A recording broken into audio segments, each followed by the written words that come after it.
আমি শিলিগুড়ি 2024-এ 7 নভেম্বরে 7 নভেম্বর 2024-এ আমি শিলিগুড়িতে আসি বাবার উৎসবের জন্য। তো সেখানে প্রথমে আমরা যাই মালাদির বাড়িতে, যেখানে প্রসাদ পাই। তারপরে আমরা যাই জ্যোৎস্নাদির বাড়িতে, যেখানে আমি ছিলাম, বাবাও সেই বাড়িতেই ছিলেন। তো এখানে আমি ইংলিশে আমি কয়েকটা জিনিস লিখেছি। তো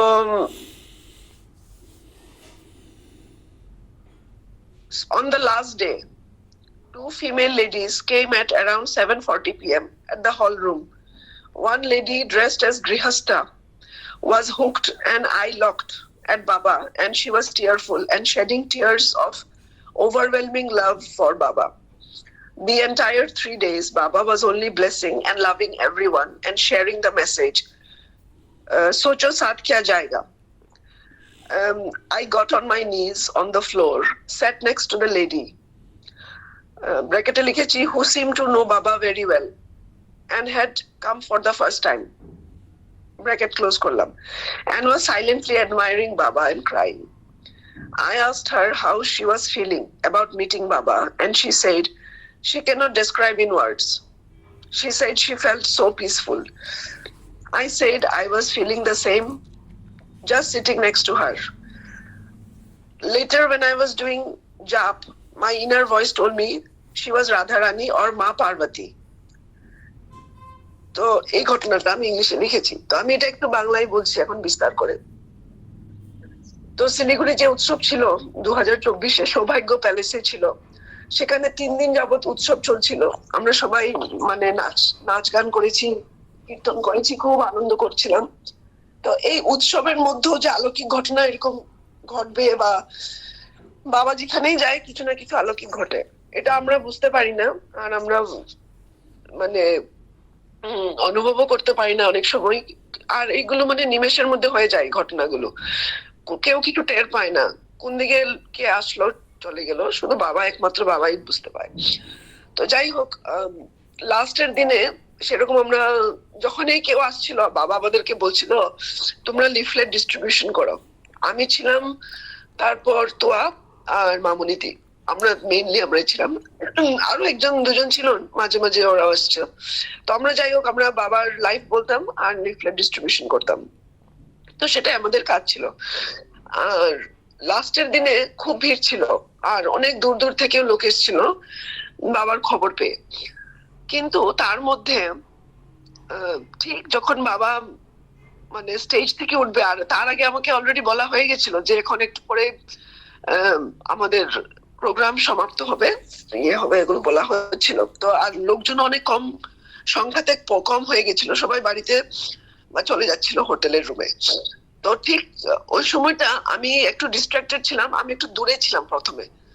তারপর কেন জানি মন বললো একটু আবার বাবার কাছে গিয়ে বসি। তো ওখানে আমি বসা ছিলাম বাবার কাছে, হঠাৎ দেখি একটা গ্রুপের মহিলা, মানে ওরা 4 জনের মতন হবে, এসছে। আর ওরা গৃহস্থর কাপড় পরে, মানে সিঁদুর শাখা, মানে বেশ মানে সুন্দরভাবে সেজে গুজে এসছে ওরা। তার মধ্যে একজনের প্রতি আমার চোখটা খুব দৃষ্টিটা পড়লো। তো ওরা 4 জন বাবাকে প্রণাম না করে ওরা বাবা কাছেও যায়নি, ওরা সোজা আমি যেখানটায় বসেছি ওইখানটায় কাছে এসে চুপচাপ বসে গেল। তার মধ্যে একজন মহিলা তো খুব মানে বাবার দিকে তাকাচ্ছে, আর একটুকু চোখ নাড়াচ্ছে না, আর অশ্রু, আর ওনাকে ঘেরিয়ে বসছে বাকি 3 জন মহিলা। তো আমার খুব অ্যাট্রাকশন হলো ওদের প্রতি, যেহেতু আমার কাছে বসা। তো আমার মন বললো যে আমি উপরে বসাটা ঠিক হবে না, তো আমিও ওনার সাথে নিচে বসলাম। তো নিচে বসে ওনাকে আমি দেখছি কি করছেন, তো আমিও নানা প্রশ্ন জিজ্ঞেস করলাম ওদের। উনি কিন্তু কথা বলছিল না, যে কান্নাকাটি করছিল, মানে সাইলেন্টলি, মানে কোনো চিৎকার দিয়ে কান্নাও না, মানে একদম চুপি চাপি কান্না, আর শুধু অশ্রু ধারা। তো বাকিদেরকে আমি জিজ্ঞেস করলাম যে আপনারা কোথা থেকে এসছেন, কি? ও বললো যে ওরা অনেক দূর থেকে এসছে, গ্রামের নামটাও বললো কিন্তু মনে নেই। আর বললো যে আসতে দেরি হয়েছে কারণ টোটো অনেক টাইম নিয়েছে ওদের। আদৌ কিটা সত্য কিনা না আমি জানি না, কিন্তু যাই হোক ওরা এইভাবে আমাকে ডেসক্রিপশনটা বললো।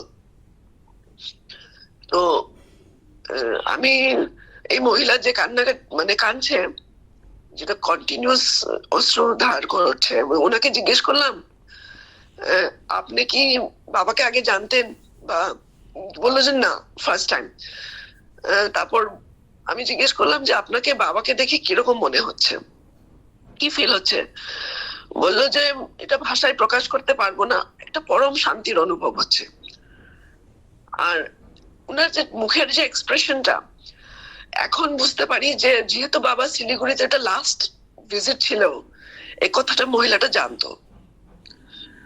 আর এখন এই মহিলাটা এই কথাটা জেনেই উনি এই অস্ত্রপাত করেছিলেন। আর বাবার মহিমা মানে এরকম লাগছিল যে উনি বাবাকে মানে ডেসক্রাইব করতে চেয়েছে যে তুমি মানে এরকমও কি তুমি হতে পারো, বা এই ধরনের কি তুমি এরকমও, মানে কোনো দেবতার তুল্যও হয় না এই ধরনের করুণা, এই ধরনের মানে এত বেশি করুণা, এই ধরনের একটা মানে ভাব ছিল ওনার। তো এই বলে উনি অস্ত্রপাত। তখন আমার মুখ থেকে আবার হঠাৎ বেরিয়ে গেল, আপনার যেরকম ফিল হচ্ছে বাবাকে দেখে, আমার সেম ফিল হচ্ছে আপনাকে দেখে। এটা আবার আমার মুখ থেকে হঠাৎ বেরিয়ে গেল।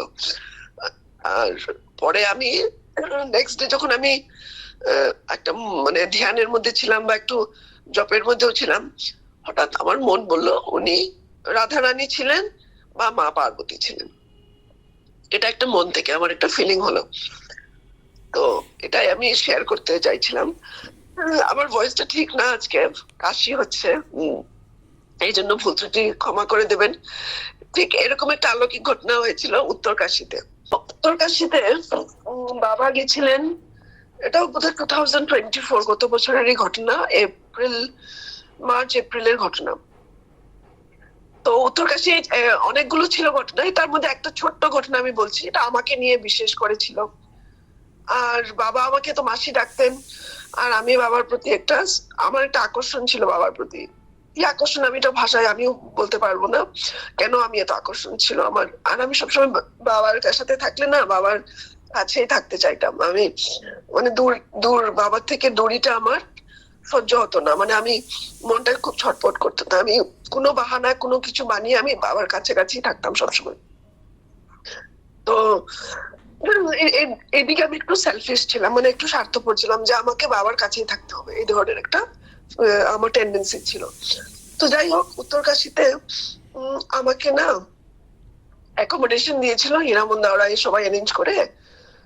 বাবা যেখানে থাকতো ওখানে না দিয়ে আমাকে আরেকটা বাড়িতে দিয়েছিল।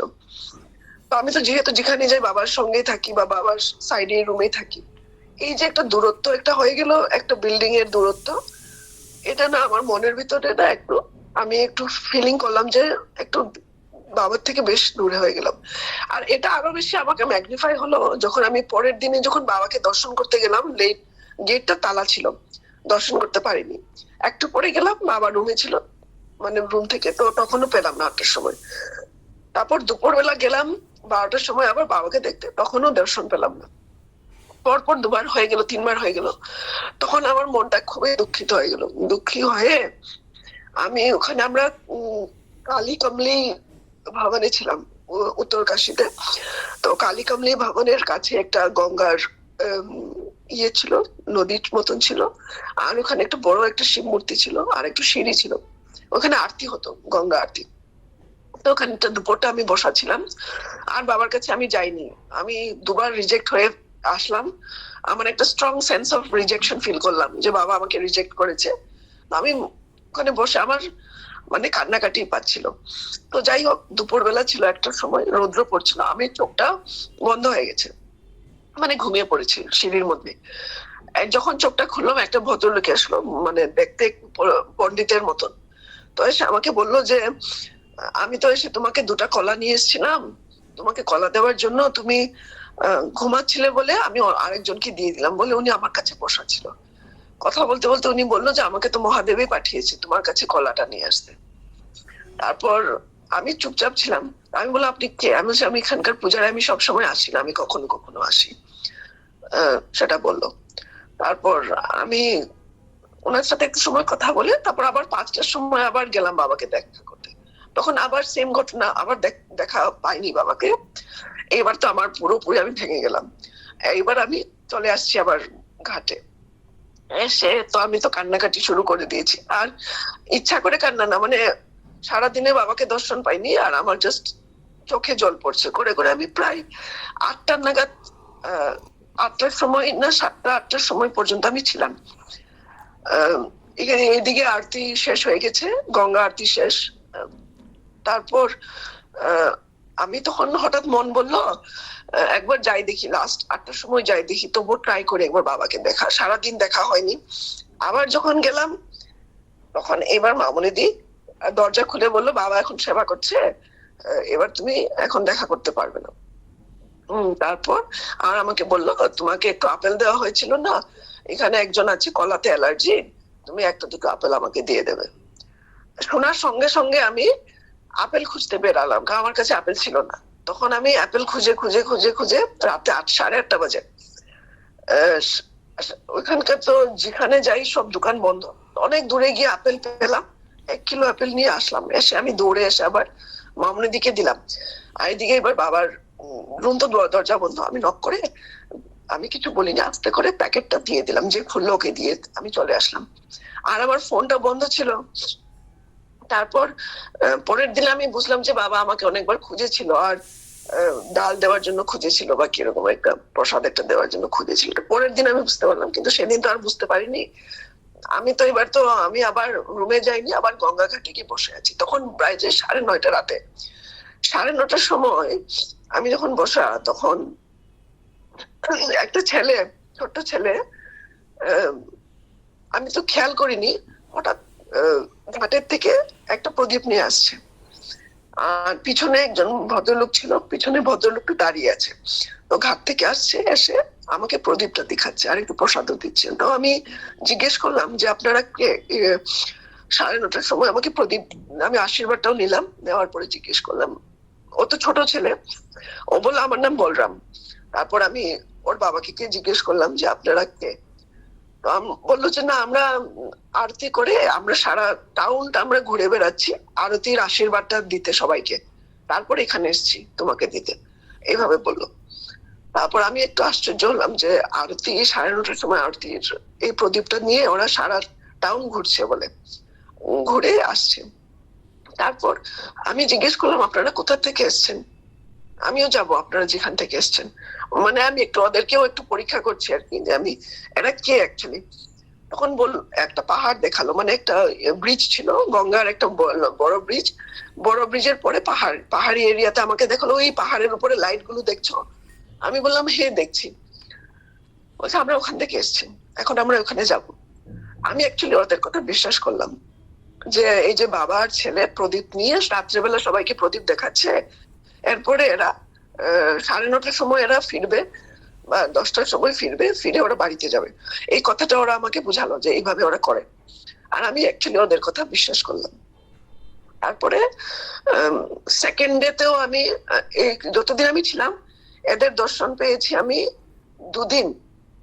3 নম্বর দিনে এই যে বাবাটা এসছে, একটা হবানের একটা কটরি নিয়ে এসছে, বললো যে আজকে আমাদের লাস্ট ডে, আর আমরা এখানে আর আসবো না। ওটাও আমি বিশ্বাস করলাম, করে ওরা চলে গেল। কিন্তু এখন যখন ভাবি, তখন আমি মনে মনে সন্দেহ করি যে এরা সত্যি সত্যি কি এই 9:30 রাতে 9:30টার সময় প্রদীপ জ্বালিয়ে সবাইকে, কি টাউনের মধ্যে সবাইকে প্রদীপ জ্বালিয়ে কি দেখায় কিনা, না এটা কতটুকু সত্য আমি কিছু বুঝতেই পারলাম না। ঘটনাটা এটাই শেয়ার করার ছিল। প্রণাম। ডক্টর শর্মিলা সিনহা বললেন, উনি MBBS, MSc, MRCP, PhD, বাবার অত্যন্ত প্রিয় ভক্ত। উনি বাবা ওনাকে মাসি ডাকতেন।